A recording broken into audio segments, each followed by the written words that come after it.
E aí pessoal, tudo bem? Estamos aqui para mais uma aula no nosso canal Matemática Integral. Eu sou o professor Alderi Júnior e traremos aqui o conceito de progressões aritméticas, a famosa PA. Essa aqui é a segunda parte da nossa aulinha. Desde já, deixe o seu gostei, se inscreve aqui no nosso canal Matemática Integral e faça sugestões e comentários. Roda a vinheta e vamos ao vídeo.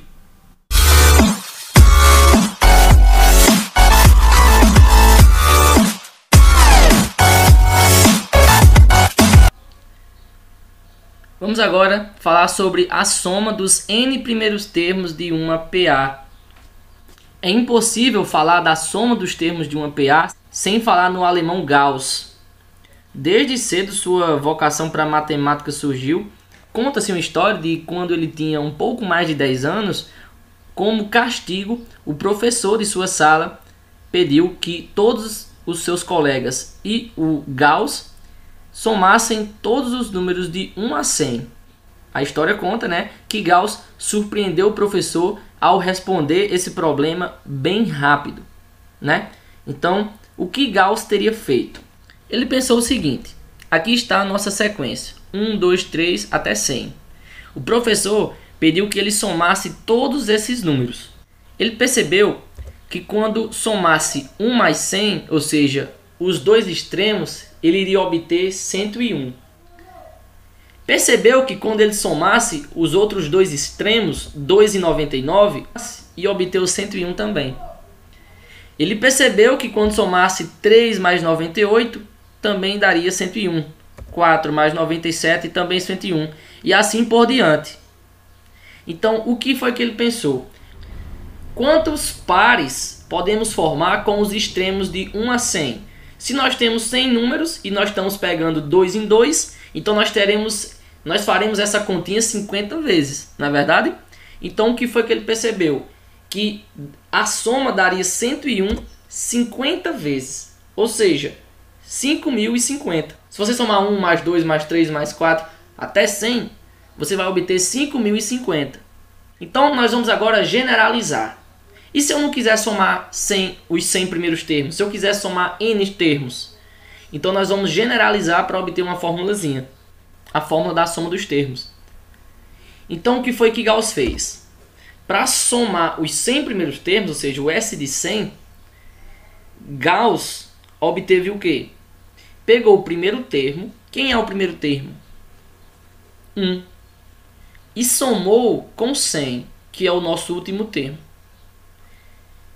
Deu 101, não foi? Multiplicou depois por 50. Mas quem é 50? Nesse caso, 50 é a quantidade de termos dividido por 2. A quantidade de termos não é 100? 100 dividido por 2 é 50. Tá? Então foi isso que Gauss fez.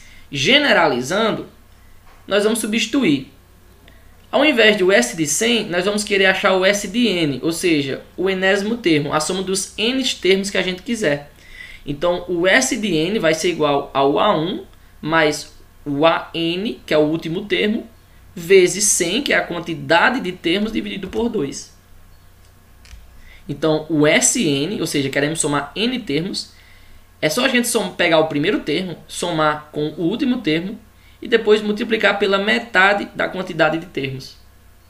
Ou, organizando essa formulazinha, a soma dos termos é o quê? É a soma do primeiro com o último termo, multiplicado pela quantidade de termos, tudo isso dividido por 2. Essa é a fórmula para a soma dos n primeiros termos de uma progressão aritmética. Então, pessoal, para colocar isso em prática, trouxemos aqui uma questão. As projeções para a produção de arroz no período de 2012 a 2021 em uma determinada região produtora apontam para uma perspectiva de crescimento constante da produção anual. O quadro apresenta a quantidade de arroz em toneladas que será produzido nos primeiros anos desse período, de acordo com essa projeção. A quantidade total de arroz em toneladas que deverá ser produzida no período de 2012 a 2021 será de... Então, pessoal, nós temos que somar a quantidade de arroz produzidas nos anos de 2012 até o ano de 2021. Para somar, a gente sabe que a gente utiliza a formulazinha da soma, que a gente acabou de encontrar. A soma dos n primeiros termos de uma PA. Mas vamos perceber que para essa fórmula nós precisamos de algumas coisas. Nós precisamos de um A1, a gente tem. O A1 é 50,25, né? Quantidade de arroz no primeiro ano. O N a gente tem, né? Quantos anos nós iremos somar? 2012, 2013, 14, 15, 16, 17, 18, 19, 20 e 21. Ou seja, 10 anos. Então o N vale 10. Nós queremos somar os 10 primeiros termos dessa PA. Mas nós não temos o AN, ou seja, o último termo. Quantas toneladas de arroz essa produtora produziu no ano de 2021? Nós precisamos achar ela primeiro. E para achar qualquer termo de uma sequência, de uma PA, a gente sabe que a gente utiliza essa formulazinha do termo geral, que a gente já comentou. Então, o AN que a gente quer encontrar é o A10. E a razão é quanto? Para obter a razão, nós só precisamos pegar qualquer termo e subtrair o anterior. 51,50 menos 50,25 dá 1,25. Então, a razão é 1,25. Tendo todos esses valores, nós só precisamos substituir e acharemos o A10. Ou seja, quantas toneladas de arroz essa produtora produziu no ano de 2021. Então, 10 menos 1 é 9, 9 vezes 1,25 é 11,25, 11,25 mais 50,25 é 61,5. Então, em 2021, essa produtora produziu 61,5 toneladas de arroz. Então, a gente já tem o último termo. Então, já podemos somar todas as toneladas de arroz ao longo desses anos, de 2012 até 2021. Só substituindo essa formulazinha da soma, né? Então, nós queremos somar os 10 primeiros termos. O A1 a gente sabe que é 50,25. O AN a gente acabou de encontrar, 61,5. E o N é 10. Vamos dividir tudo isso por 2. Então, 50,25 mais 61,5 é 111,75. 111,75 vezes 10 dividido por 2 é 558,75. Ou seja, dos anos 2012 até 2021, essa produtora produziu 558,75 toneladas de arroz. Então a resposta correta é a letra D. Interpolação aritmética. Então, interpolar K meios aritméticos, K é a quantidade de números que a gente quer interpolar. Interpolar K meios aritméticos entre os números A e B, são os nossos extremos, significa obter uma PA. Os extremos A1 e AN, né? A gente viu que o primeiro termo é A1 e o último termo a gente chama de AN, onde o A1 é o A, ou seja, A é um extremo e B é o outro extremo. Você pode utilizar o A1 e o AN ou pode utilizar o A e o B, dá no mesmo. Então aqui eu estou utilizando os dois, A1 igual a A e AN igual a B, são os nossos dois extremos. Eu quero interpolar K meios aritméticos dentro desse intervalo. O que significa isso? Eu quero colocar números dentro dessa sequência de forma a que a distância entre esses números seja a mesma. E essa distância é justamente a razão. Então, eu quero interpolar uma quantidade K de termos, tá? Então, eu vou obter um K1, um K2, um K3 e por aí vai, até um Kn. Eu quero obter K números dentro dessa sequência. Então, se eu quiser obter 4 números dentro da sequência, K1, K2, K3 e K4. E vamos perceber, pessoal, quantos termos eu teria nessa sequência. Olha, eu sempre vou ter os dois extremos, não é verdade? Então, eu já terei 2 termos. E quantos meios eu tenho aqui? K. Eu não sei ainda quantos eu quero interpolar. Então, nesse caso, a quantidade de termos depende da quantidade de K que eu quero interpolar dentro dessa sequência. Então, o número de termos, N, é K mais 2. É essa quantidade que eu vou estipular, mais os dois extremos. Então, eu terei a quantidade N de termos é a quantidade de K que eu quero interpolar, ou seja, a quantidade de meios aritméticos, mais os dois extremos.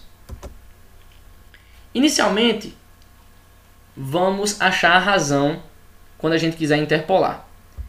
A gente sabe que esse é o termo geral de uma PA. E nós vamos fazer o seguinte.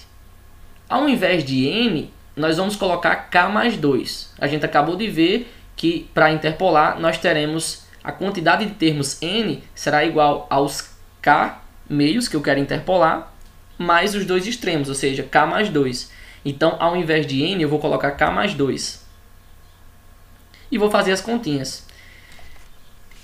Esse 2 subtraído com 1 vai dar 1, né? Então, eu vou ficar com b igual a mais k mais 1 vezes r. Então, o que é que eu vou fazer? Eu vou passar esse a para o outro lado da igualdade. E ele vai negativo.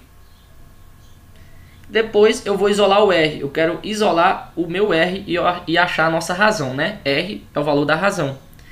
Então, esse k mais 1 vai descer dividindo. Então, r é igual a b menos a dividido por k mais 1. Essa é a formulazinha para a gente achar a razão. Para interpolar, se a gente achar a razão, a gente já praticamente mata a questão. Então, para colocar em prática, trouxemos aqui uma questão. Interpole 4 meios aritméticos entre menos 3 e 22. Então, o k aqui vale 4, porque eu quero interpolar 4 meios dentro dessa sequência, dentro desse intervalo. E qual é esse intervalo? De menos 3 a 22. Então, nesse caso, os nossos extremos são menos 3 e 22. O a vale menos 3 e o b vale 22. E o k, repito, é a quantidade de meios que eu quero interpolar. Nesse caso, são 4 meios. Então, k vale 4. A gente já viu, né, que o A1 é igual a que é igual a menos 3, e que o AN é igual a B, que é 22. Então, pessoal, vamos observar o seguinte. Eu tenho esse intervalo, essa sequência, onde meus dois extremos são menos 3 e 22. E eu quero interpolar 4 meios entre o menos 3 e 22. Então, eu quero colocar 4 números dentro dessa sequência. Não é verdade? De forma que a distância entre eles seja a mesma, seja a razão. Então, a distância será justamente a razão de um para o outro. E se a gente descobrir essa razão, a gente já resolve essa questão. Então, para descobrir a razão, a gente conheceu aquela formulazinha, né? Então, eu vou substituir, né? O AN é 22 e o A1 é menos 3 e o K é 4. 22 menos menos 3 vai dar 25 sobre 5 aqui, né? O denominador dá 5, 4 mais 1. 25 dividido por 5 é 5. Isso quer dizer que minha razão é 5. Então, cada termo eu vou somar 5. Por exemplo, menos 3 é o nosso primeiro termo. A razão é 5. Então, para obter o segundo termo, eu tenho que pegar o primeiro e somar a razão. Não foi assim que a gente aprendeu? Um termo é o anterior mais a razão. Nesse caso, o anterior é menos 3 e a razão é 5. Então, menos 3 mais 5 é 2 positivo. 2 mais 5 é 7. 7 mais 5 é 12. 12 mais 5, 17. E 17 mais 5, justamente o 22. Então, eles estão à mesma distância. Essa distância é a nossa razão. Então, eu tenho aqui uma sequência. Uma sequência que tem o primeiro termo menos 3 e que a razão é 5.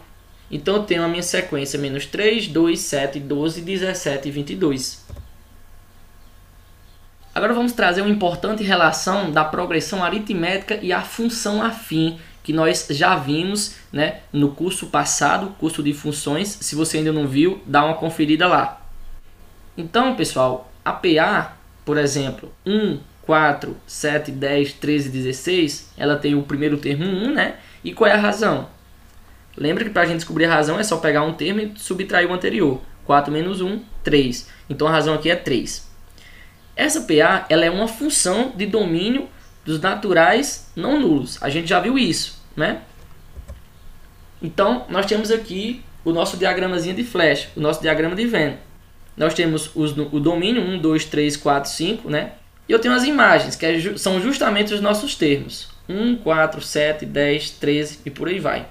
Agora, pessoal, se a gente quiser obter um gráfico, nós podemos fazer como nós aprendemos em funções. É só atribuir no plano cartesiano os nossos pares ordenados.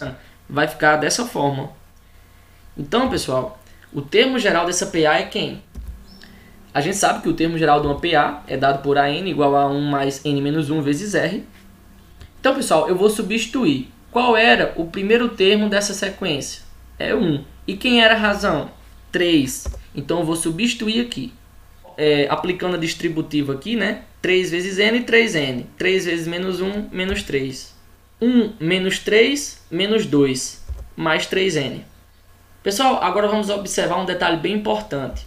Nós podemos associar essa função dessa PA a uma função dada por y igual a menos 2 mais 3x. Ou seja, ao invés do n, eu coloquei o x. E o an, que é a nossa imagem, não é y, que é a imagem da função. Então, eu associei uma função afim. Isso aqui é uma função afim, não é uma função polinomial do primeiro grau, porque a variável está elevada ao expoente 1. Então, é uma função afim. Eu associei essa função afim a nossa PA. E a gente sabe que o gráfico dessa PA vai ficar dessa forma. Perceba que é semelhante a esse gráfico da PA. Só que aqui nós não temos a reta, como está se tratando de uma PA, a PA, o domínio, são os naturais não nulos, ou seja, maiores do que zero. Então por isso que a gente não colocou uma reta. Aqui não, aqui é uma função, a gente pode colocar a reta.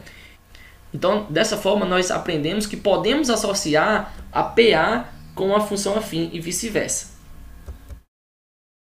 Esse foi o nosso vídeo, espero que vocês tenham gostado. Deixa já o seu joinha, se inscreve no nosso canal e deixa o seu comentário. Até o próximo!